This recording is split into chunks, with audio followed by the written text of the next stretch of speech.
원희룡 장관의 어떤 거침없는 행보 어떻게 평가하시는지요? 일단 주무장관으로서 국민들과 어떤 방식으로든 직접 소통을 하겠다는 거 굉장히 긍정적으로 보여집니다. 예. 특히 만약에 장관이 이렇게 적극적으로 설명하지 않았다면 민주당식 나몰라라 이 폭로 또는 괴담에 국민들이 흔들리고 결국 손해는 양평 국민들이 가장 보고요.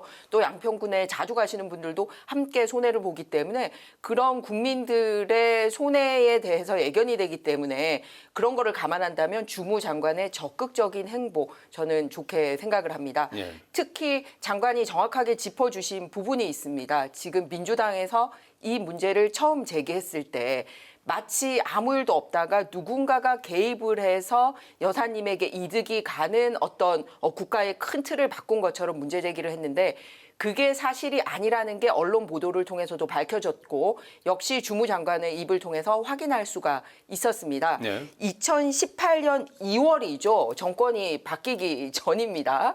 예, 지금 현재 문제 제기했던 당이 정권을 잡고 있을 때 양평군 기본 계획이 공개된 바가 있습니다. 네. 2030 양평군 기본 계획인데 거기에 종점을 강상면으로 하는 게 포함이 돼서 2018년 2월에 제시가 된 적이 있습니다. 네. 그러니까 민주당이 첫 번째 문제 제기했던 그 문제 제기부터가 잘못됐다라는 것을 정확히 짚고 넘어갔으면 합니다. 예. 네, 그런 거 찍어서 영상 뭐 유튜브 개인 유튜브잖아요. 네. 업로드할 시간에 국토부가 소상하게 명쾌하게 일목요연하게 이건 이렇고 선은 이렇고 후는 이렇다라고 정확하게 얘기를 했으면 훨씬 더 좋았을 뻔했다라는 생각이 들고요. 예. 조회수가 41만 회더라고요. 예. 앵커님 보시는 것보다 금세 글쎄요. 많이 늘었는데 끝까지 다 봤습니다. 그런데 하나마나한 소리고요. 계속해서 문제 제기할 때마다 말 바꿨던 것들의 뭐 총합이라고 할까요? 그래서 조금 황당했습니다. 뭐 해명되는 것은 별로 없고요.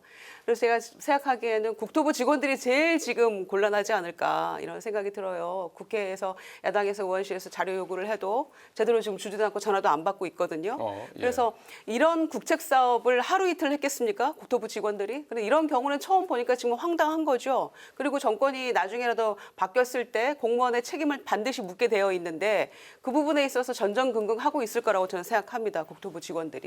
그래서 장관이 이렇게 해서는 안 된다는 거죠.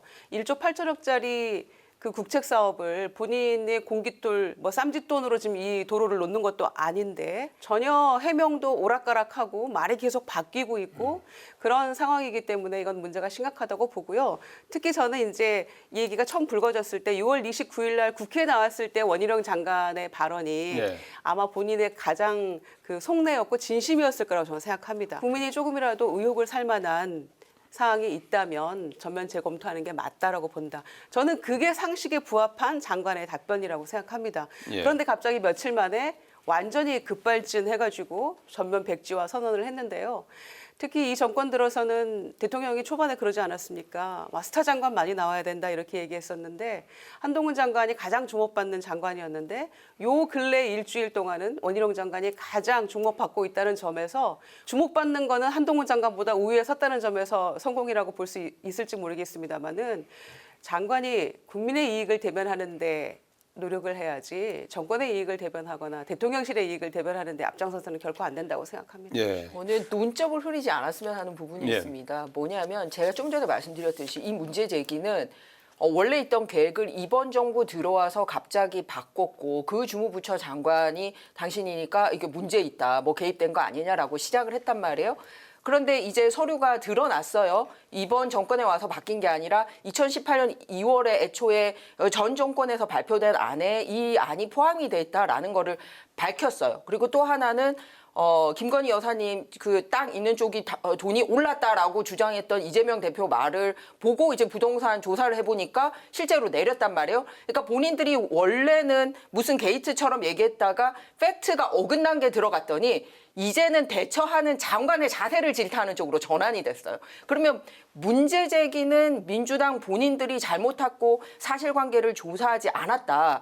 그걸로 인해서 국민들에게 심려를 끼쳐서 미안하다라고 하고 그다음에 기왕이면 장관은 또 이런 대처를 하면 좋겠다. 이렇게 나눠서 하면 몰라도 아니 문제제기 엉터리로 드러나니까 이제는 거기에 대응하는 장관 자세를 가지고 막 이렇게 바꿔가지고 진실을 호도하고 있는 것 같습니다. 아니 제가 예. 지적하는 거기에 대한, 부분은 예, 장관의 반론을 좀 자세의 해주시죠. 문제가 아니죠. 예. 이거는 말이 계속 바뀌고 있지 않습니까? 팩트는 진실은 하나일 텐데 말이 계속 바뀐다는 거는 뭔가 캥기는 게 있다는 것이죠. 2008년부터 2021년에 걸쳐서 계속 수건 사업이었던 것이 예타가 끝난 게 2019년부터 2021년까지였습니다. 그런데 그동안의 정권이 진보 보수 계속 바뀌어왔죠. 그리고 예타가 끝났을 때 양평군 모두가 환영하고 박수를 쳤어요. 그만큼 예타 통과하기가 어려운 거를 통과했기 때문이죠.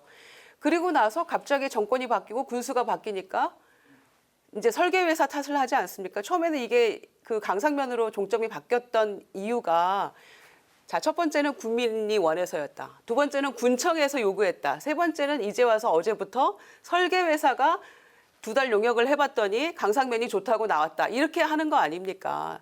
이런 엉터리가 어디 있습니까? 예. 2년 동안 예타를 KDI, 조세연구원, 기재부 예. 다 해서 그 어려운 것들을 2년에 걸쳐서 얼마나 치밀하고 지금- 정치하게 했을 텐데 예. 그거를 갖다가 그 예타 결과에 대해서 설계회사가 그거를 분석하고 지금- 계획을 세워도 60일로는 안 됩니다. 예. 그런데 종점을 바꾸는 안을 가지고 설계회사 탓을 한다? 이게 말이 안 되는 얘기 아닙니까?